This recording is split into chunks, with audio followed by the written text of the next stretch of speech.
Hello everyone, welcome to all of you. This is Anju Maurya और आज के अपने इस टॉपिक में हम जेनेटिक्स का एक पार्ट लिए हैं जो कि बहुत इंपॉर्टेंट है, म्यूटेशन, उत्परिवर्तन जिसे आप कहते हैं। और म्यूटेशन के बारे में हम देखते हैं म्यूटेशन का मतलब क्या होता है। Sudden change in genetic material, मतलब जीन में या फिर क्रोमोसोम में किसी भी तरीके का चेंज हो जाए। जीन या तो डिलीट हो जाए, जीन या तो ऐड हो जाए, क्रोमोसोम का नंबर घट जाए, क्रोमोसोम का नंबर बढ़ जाए, तो इसको हम लोग म्यूटेशन कहते हैं। ठीक है, तो ये एक उत्परिवर्तन क्या होता है, किसी भी तरीके का अनवांटेड चेंज जीन या क्रोमोसोम में म्यूटेशन कहलाता है। अब ये दो तरीके के होते हैं, एक तो क्रोमोसोमल म्यूटेशन है और एक जीन म्यूटेशन है। देखिए, क्रोमोसोमल म्यूटेशन का मतलब यहाँ पे क्रोमोसोम के नंबर और स्ट्रक्चर में चेंज आएगा, और gene mutation we will discuss later, हम जीन म्यूटेशन बाद में पढ़ेंगे। आज के टॉपिक में हम क्रोमोसोमल म्यूटेशन लेके चल रहे हैं, जिसको हम क्रोमोसोमल एबरेशंस भी कहते हैं। ये दो तरीके का होता है, चेंज इन क्रोमोसोम स्ट्रक्चर और change in chromosome number. Chromosome के स्ट्रक्चर में चेंज हो जाए या फिर क्रोमोसोम के नंबर में चेंज हो जाए। अपने इस वीडियो में मैं केवल स्ट्रक्चरल चेंजेस के बारे में बात करूंगी, दूसरे वीडियो में हम क्रोमोसोम के नंबर में चेंज देखेंगे। अभी इस वीडियो में I will discuss about the structural chromosomal mutation. Numerical chromosomal mutation को हम बाद में डिस्कस करेंगे। ओके, तो चेंज इन क्रोमोसोम नंबर में अगर चेंज हो रहा है क्रोमोसोम के, तो उसको हम कहते हैं numerical chromosomal mutation, and this section I will discuss letter. Okay, now come to the change in the structural, we can say change in the chromosome structure, also referred as structural chromosomal mutation। यहाँ पे क्या होने जा रहा है, chromosome के structure में change होगा। अब देखिए, इसी को हम देखेंगे, चेंज इन क्रोमोसोम स्ट्रक्चर। इसको मैंने दो पार्ट में डिवाइड कर दिया है, change in amount of chromosome, no change in amount of chromosome. ऐसा भी म्यूटेशन होता है कि क्रोमोसोम का अमाउंट ही चेंज हो जाए। मान लीजिए 2 मिलीग्राम था क्रोमोसोम का अमाउंट, अब वो घट गया या बढ़ गया। लेकिन कुछ ऐसे भी म्यूटेशन होते हैं कि क्रोमोसोम के अमाउंट में कोई चेंज नहीं आता। ठीक है, अभी समझिएगा, आप टेंशन नहीं लेना है। Okay, change in amount of chromosome में दो है, अमाउंट या तो इंक्रीज हो जाए या तो अमाउंट डिक्रीज हो जाए। अमाउंट इंक्रीज हो रहा है मतलब increase in amount, decrease in amount. Increase in amount मतलब अमाउंट प्लस हो रहा है, डिक्रीज इन अमाउंट मतलब क्रोमोसोम का जो पहले अमाउंट था वो घटने वाला है। इसको हम डुप्लीकेशन या फिर एडिशन भी कहते हैं, और इसको डिलीशन या डेफिशिएंसी भी कहते हैं, डेफिशिएंसी भी कहते हैं। ओके, फॉर एग्जाम्पल, अब देखिए, अगर यहाँ पे चेंज अमाउंट बढ़ जाएगा, यहाँ पे अमाउंट घट जाएगा। कैसे? सपोज करिए कि यहाँ पे हमारे पास एक क्रोमोसोम है, ठीक है, एक क्रोमोसोम है जिसपे 3 जीन है, A, B, C, ऐसा कुछ जीन है। अब क्या होगा कि कुछ जीन आके इस पे ऐड हो जाए, और म्यूटेशन हुआ, कोई एक और जीन आके ऐड हो गया, तो क्रोमोसोम का अमाउंट बढ़ जाएगा कि नहीं बढ़ जाएगा? बताइए, अमाउंट चेंज होगा, अमाउंट प्लस हो जाएगा, इसको डुप्लीकेशन कहते हैं। तो जैसे सपोज करिए कि ये जीन 2 मैनर में ऐड हो सकता है, एक टैंडम डुप्लीकेशन, एक रिवर्स डुप्लीकेशन। टैंडम का मतलब क्या है कि जैसे 2 जीन यहाँ पे देखिए, A, B, फिर ए बी है, और उसी मैनर में फिर से ए बी आके यहाँ पे ऐड हो जाए, तो ये टैंडम डुप्लीकेशन कहते हैं। और देखिए, अब अमाउंट इसका पहले इतना था, अब इतना है, अमाउंट बढ़ गया इसका, इसको टैंडम डुप्लीकेशन कहते हैं। रिवर्स डुप्लीकेशन का मतलब ये है कि मान लीजिए कोई जीन आके यहाँ पे ऐड तो हुआ है, लेकिन ए बी पहले था, फिर बी ए के मैनर में ऐड हुआ है। बी ए मतलब रिवर्स मैनर में, पहले ए बी था और फिर बी ए, तो इसको रिवर्स डुप्लीकेशन कहते हैं। क्या कहते हैं? रिवर्स डुप्लीकेशन कहते हैं। चलिए, now come to the deletion. अब यहाँ पे डिक्रीज इन अमाउंट होने वाला है, यहाँ पे तो अमाउंट इंक्रीज हुआ है, ठीक, change in amount of chromosome में अमाउंट यहाँ पे इंक्रीज हुआ है। Now come to the decrease in amount of chromosome. Suppose करिए we have a sequence of gene on a chromosome that is PQRS। एक क्रोमोसोम है, उस पर ये जीन है PQRS, 4 जीन है।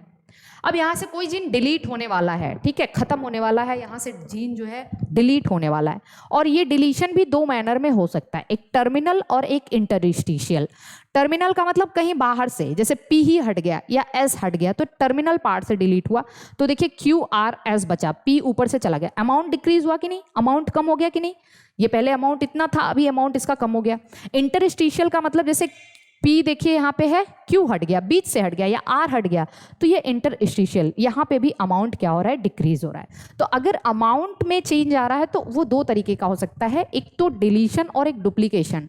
डुप्लीकेशन में अमाउंट बढ़ने वाला है, डिलीशन में अमाउंट घटने वाला है, ठीक है।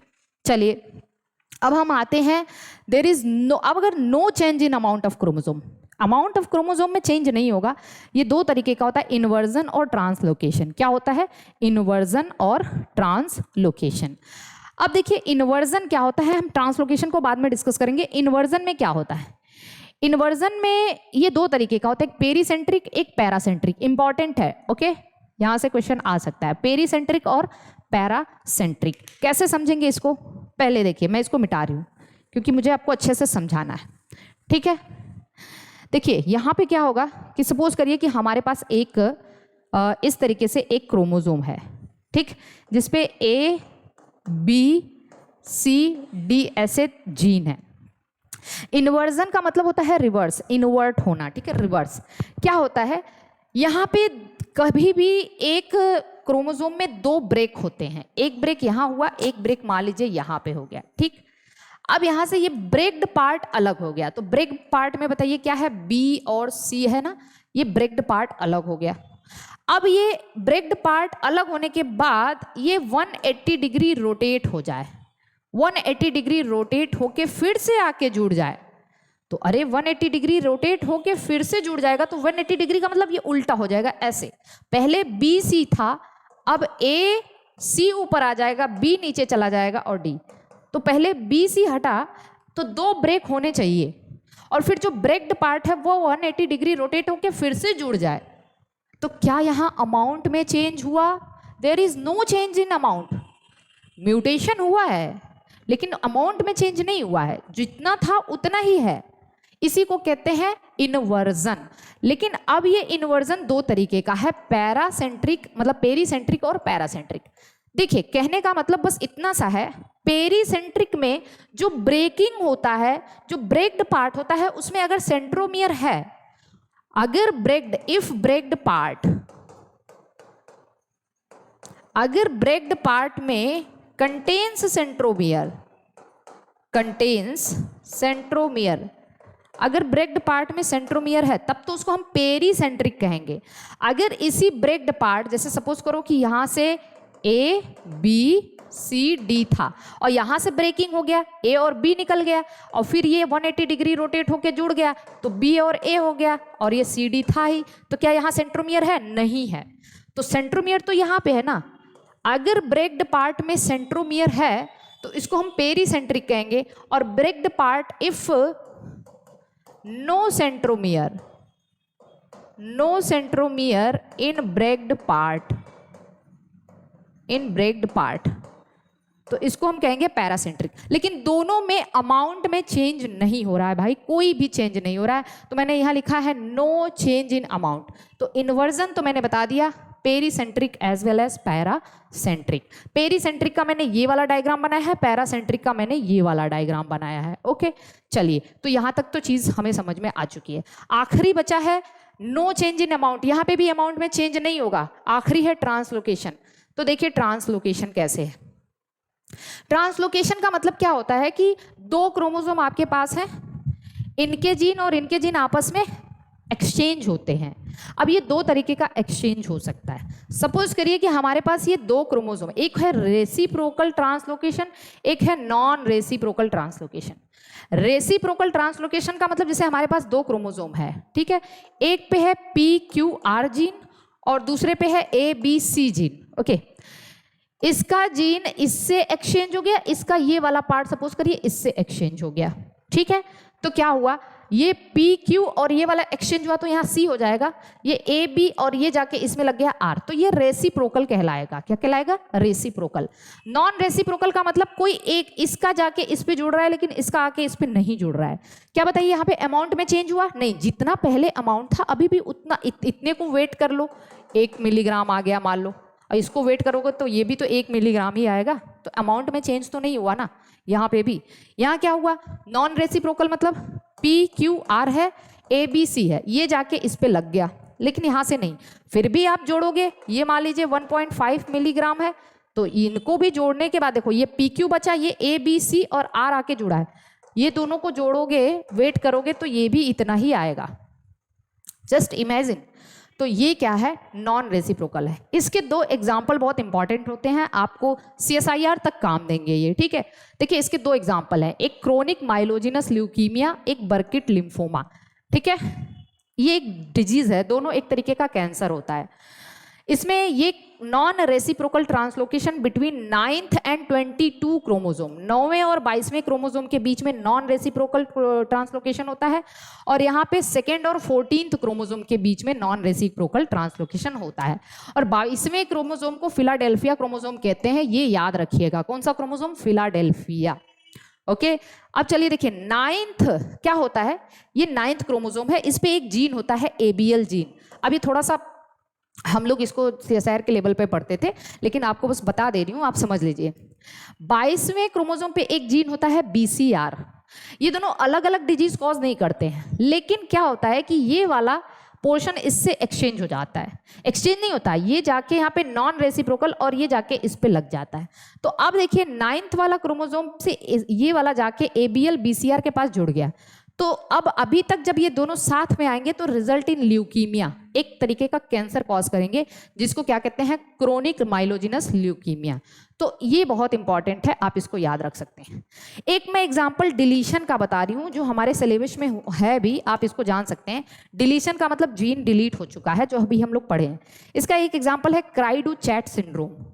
क्राइडू-चैट सिंड्रोम में एक, ये बच्चों में होता है, ठीक है, ये बच्चों में होता है। और deletion of gene from 5p, 5वें क्रोमोसोम, ये 5वां क्रोमोसोम है, मान लीजिए हमारा 5वां क्रोमोसोम है।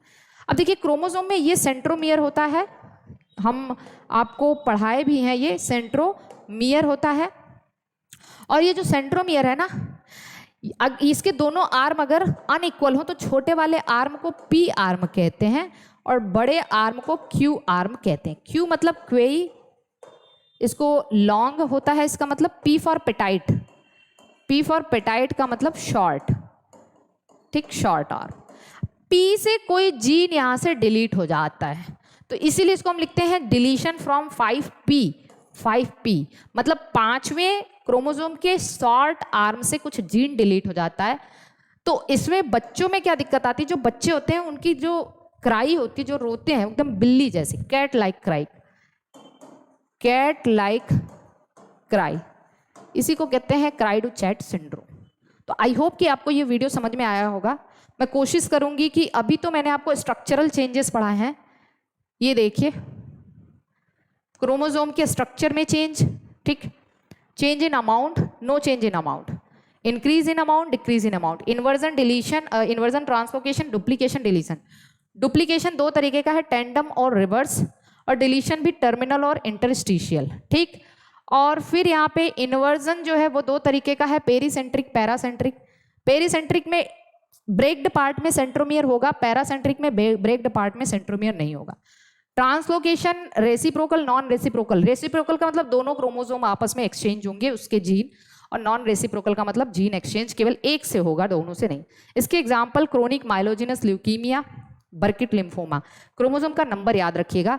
और एक डिलीशन का एक एग्जाम्पल मैंने बताया आपको, क्राइडू-चैट सिंड्रोम। आई होप कि आपको ये चीज़ समझ में आ गई होगी। आगे हम लोग मिलते हैं इसी के दूसरे पार्ट से, ठीक है।